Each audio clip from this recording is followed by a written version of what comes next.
Hey guys, Mike, your host of Craft Beer Storm. How are you on this Friday? It's Friday, so we have to do craft brew news. We bring you the news of the week, the drama in craft beer.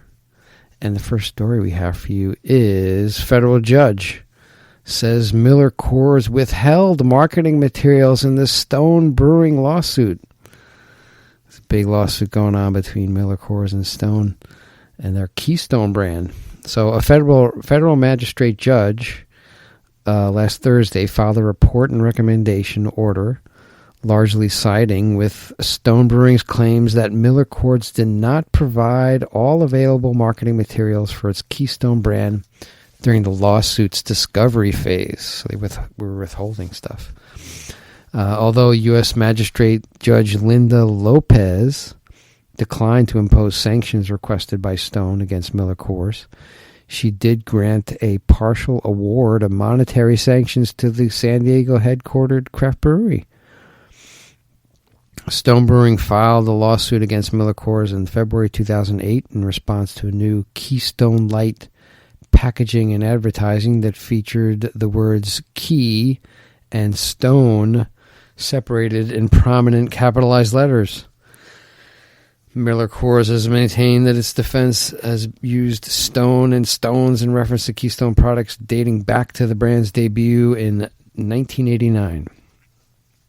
And in light of this finding, Lopez recommended that Stone receive a partial payout of its $420,476 in legal fees, and Stone be allowed to update its expert reports to include the additional evidence. That's a lot in legal fees, man. This stuff, well, I guess these guys are big, and you got to pay a lot of money to defend your stuff, and so I guess they were withholding stuff, and Stone called them out, and the judge agreed, so there you go. And the saga continues with that. Next story, Craft Beverage Modernization and Tax Reform Act reaches a record 315 co-sponsors. The bill to extend the federal excise tax relief has garnered a record number of co-sponsors following a day of action coordinated by the Beer Institute, the Brewers Association, and other alcoholic beverage trade groups. So that's great. They're going in front of Congress. The Craft Beverage Modernization and Tax Reform Act reached 315 co-sponsors in the U.S. House of Representatives and 73 in the U.S. Senate. In addition to the BA and BI, the bill's other supporters include the Distilled Spirits Council of the United States, American Craft Spirits Association, Wine Institute, Wine America, the U.S. Association of Cider Makers, and the American Mead Makers Association. So everybody's getting behind this bill. The BA president and CAO Bob Pease said in a release, the widespread bipartisan support of the Craft Beverage Modernization and Tax Reform Act has received to date is amazing, and America's craft beer industry is grateful to the many champions in Congress. This legislation has played an integral role in providing financial certainty to more than 7,700 small and independent craft brewers coast to coast since its enactment in 2017. And brewers who produce fewer than 2 million barrels annually pay only $3.50 per barrel for their first 60,000 barrels and $7 per barrel after that. So it's half of the bill's 315 co-sponsors. 159 are Democrats and 156 are Republicans, nearly a 50-50 split between the parties. And these 315 co-sponsors help make up about 72% of the House's 435 members. So this thing is going to pass, and they'll make it permanent, which is great. Great for small brewers. Next story, Russian River brews Sonoma Pride to support firefighters. There's been fires out there lately, and it's come dangerously close to Russian River's facilities. So Russian River is brewing a Sonoma Pride IPL. That's an India Pale Lager. Hoppy lager, after the wildfire forced an evacuation of the popular Windsor, California craft brewery last week. Russian River co-founder Natalie Silurzio told Brewbound that Sonoma Pride will be available next month at both the Windsor and Santa Rosa breweries, and proceeds will support a yet-to-be-determined charity that supports firefighters. The beer will be on draft and in bottles with commemorative labels, and will also adorn T-shirts. So all these stories are being brought to you by Brewbound, brewbound.com. Awesome stories, awesome beer information. Go there. The Kinkaid Fire started on October 23 near Geyersville, about 15 miles from Russian River's Windsor location. And the Russian River was closed after the towns of Windsor and Healdsburg were evacuated on October 26th. The brewery was closed for 8 days while evacuation orders were in place and gas to the property was shut off. The brewery finally reopened on October 31, although staff was unable to brew or complete its kitchen until the gas was restored. The Kinkaid Fire was 80% contained as of Monday after burning nearly 78,000 acres and claiming 374 buildings. In a video on Facebook, Russian River co-founder Vinny Salurzo announced that he and his team brewed a new version of Sonoma Pride.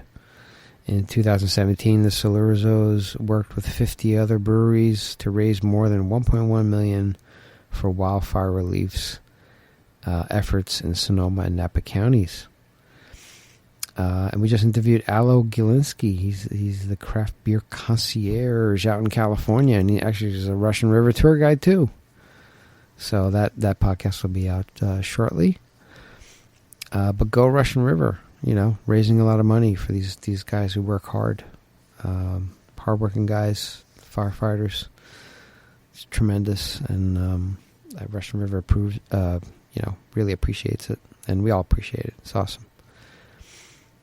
And next story, which is the last one. Four Locos, 12% ABV hard seltzers hits retailers, and Anheuser-Busch to launch a new Bud Light Seltzer in Q1.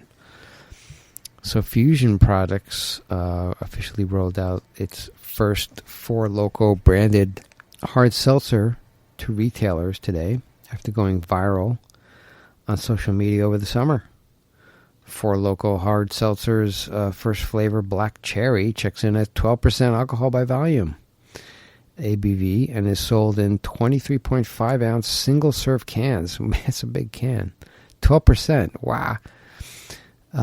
More flavors will launch next spring. A spokeswoman said Fusion Products touted the product as the hardest seltzer in the universe, according to the company's website and the caption on Instagram post announcing the debut.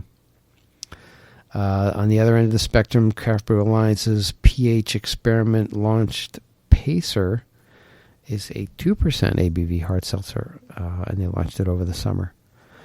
The hard seltzer category has generated $1.2 billion with a B in sales year to date through October 5th, according to the market research firm Nielsen. The category crossed the 1 billion threshold in August, and hard seltzer sales could be triple that size over the next 3 years, according to a report from Rabobank beverage analyst Jim Watson. AB announced today also that Bud Light Seltzer will launch in the first quarter of 2020 in 4 flavors: Black Cherry, Lemon Lime, Strawberry, and Mango. Each flavor checks in at 5% ABV and contains 100 calories, 2 grams of carbs, and fewer than 1 gram of sugar. Does it have high fructose corn syrup? I don't know. This is the big lawsuit between AB and MillerCoors, like one called the other out in high fructose corn syrup, and it's just a big lawsuit. It's ridiculous. That's a lot of money that's being thrown around. So the product was teased during the world's largest beer manufacturer's third quarter earnings call on October 25th. And Bud Light Seltzer will come in a variety 12-packs and single flavor 12-packs and 25-ounce single-serve cans. It's going big with the beverage, and they're getting into the seltzer, which is blowing up. It's crazy. the exponential growth of seltzer. So we got to include it in our craft brew news. Because you brew seltzer too. We have yeast in it, and you have sugar, and that creates the alcohol.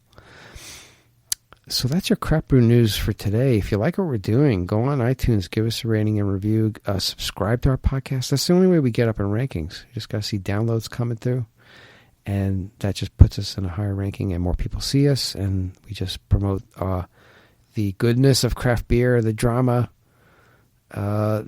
delicious craft beer, local craft beer especially. We promote that. But we're in the craft beer world. So I appreciate you guys for listening, downloading our stuff. You're awesome. We've had the most downloads ever last month, and we're just going to keep going. We do 3 podcasts a week. Monday we do movers and shakers, do people in the industry.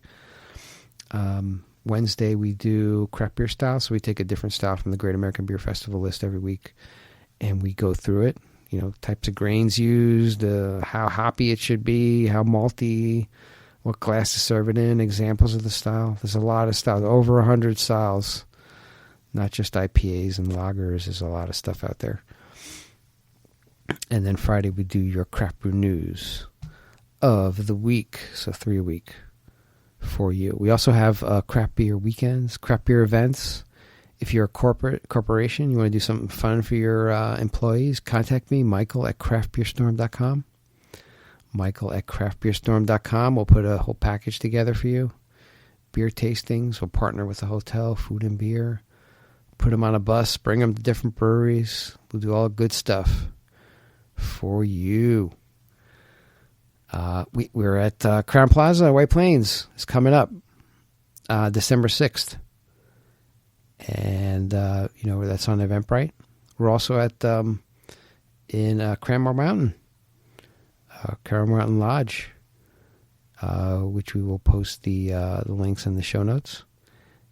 We're doing a weekend there, going to see some great breweries in the White Mountains. It's a beautiful place. If you haven't been to the White Mountains in New Hampshire, you got to go. Awesome place, delicious food, good stuff. Okay, that's what I have for you today. I hope you have a great weekend, and we will see you on Monday. Drink that craft beer. Go to your local brewery. Take care.